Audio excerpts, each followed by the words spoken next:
How did you feel seeing Bobby Knight reunite with Indiana?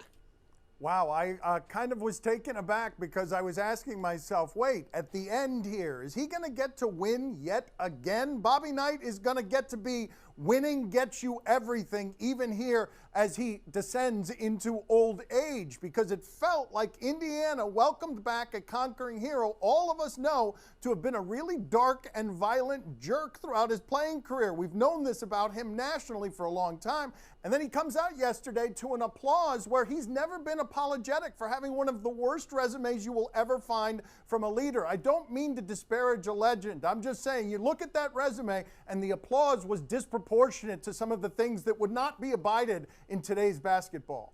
I mean, if you want to disparage him, that's fine. He's still here, right? Like, it's not like we're doing this in an obituary. The reality is Bobby Knight left there 20 years ago because his record of bad behavior caught up to him, and he got caught up in a zero-tolerance policy. For 20 years, he was mad at Indiana for firing him, ignoring the fact that they enabled him for so long and allowed him to become the monster that he ultimately became. Now, he is one of the greatest basketball coaches that we have ever seen, and I can understand at a school like Indiana where basketball means so much and they were so successful in the time he was there that they would have this nostalgic look at Knight. But what I didn't get was all the people observing this nationally. Why in the world are you getting suckered by the moment? Those people who have personal attachments, feel free. I don't blame you for bathing in it. But for everybody else, Knight has demonstrated zero accountability for any of the things that went on while he was at Indiana, going from the horrible Puerto Rico incident to throwing the chair to Neil Reed and everything else.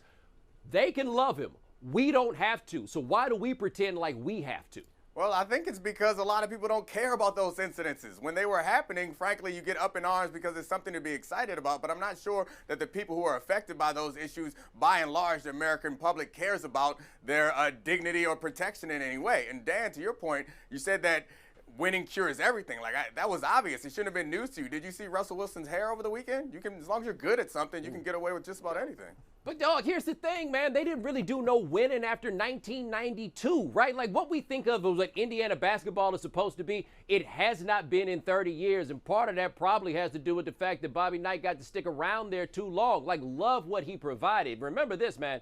This dude had 2 undefeated regular seasons, 2 Final Fours, and a national championship when he was 36 years old. The outcome was totally predictable that that giant man with that anger problem and with that gift at that school would turn into somebody that nobody had any level of control over. But we've seen the damage that's been done by people like him. We've seen some of the damage that was done by that particular person. So if you are not personally associated with Indiana University, what do you love about this dude? That's all I want to know. If you think that was a beautiful moment, what do you love about that man? Because some love has to be there for that to actually be seen as beauty.